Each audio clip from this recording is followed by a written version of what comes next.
Bill को दबाए रखता है, किसी विधायिका से पास कानून को दबाए रखता है, हस्ताक्षर नहीं करता है। तो जो चुनी हुई सरकार है उसका तो जो नियम बनाकर उसको जनता को जो लाभ देने का मंशा थी वो तो पूरी ही नहीं होगी।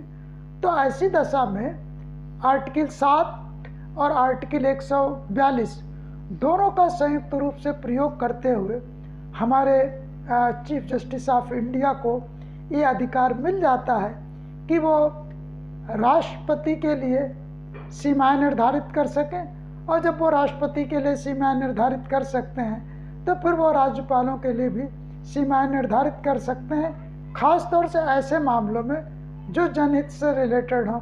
हम नागरिक अपनी सरकार को चुनता है, तो ये अगर नागरिक अपने हित में सरकार को चुनता है, किसी को बहुमत देता है और वो राज्यों की विधानसभा में या केंद्र में पहुंचती है, तो उसको अपने रूलिंग्स को पास, या तो फिर कोई जेन्युइन कारण दीजिए, दबा कर नहीं रख सकते। तो निर्णय 3 महीने के अंदर लेना होगा, उन कारणों को बताना पड़ेगा, देश के हित में है कि अहित में है। अगर उन कारणों को स्पष्ट नहीं करते हो तो ठीक है, उस अधिनियम को स्वतः पास मान लिया जाएगा। ये व्यवस्था जो हमारे राष्ट्र CGI के माध्यम से माननीय सर्वोच्च न्यायालय ने की है वो ठीक की है, और ये इसी दिशा में ऐसे ही बनी रहेगी। इस पर कोई पुनर्विचार की आवश्यकता नहीं है, स्पष्टीकरण देने की आवश्यकता है। प्रश्न ये है कि क्या सुप्रीम कोर्ट ऐसी गाइडलाइन दे सकता है? तो हाँ, एक अधिवक्ता की हैसियत से मैं कहता हूँ, आर्टिकल 60 को ध्यान से पढ़िए।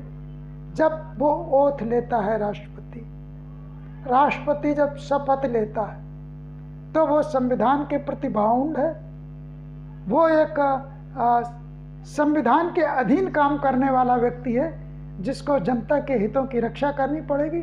अगर वो हितों की रक्षा नहीं कर रहा है, संविधान का वायलेशन कर रहा है, तो संविधान के वायलेशन को रोकने का काम माननीय सर्वोच्च न्यायालय का, और अपने इन दायित्वों का निर्वहन करते हुए सर्वोच्च न्यायालय रिस्ट्रिक्शन लगा सकता है राष्ट्रपति की शक्तियों पर, और इसी दिशा में एक कदम था, उचित कदम था।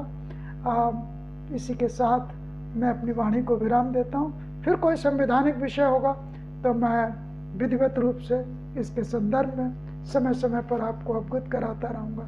सबका मंगल हो, कल्याण हो।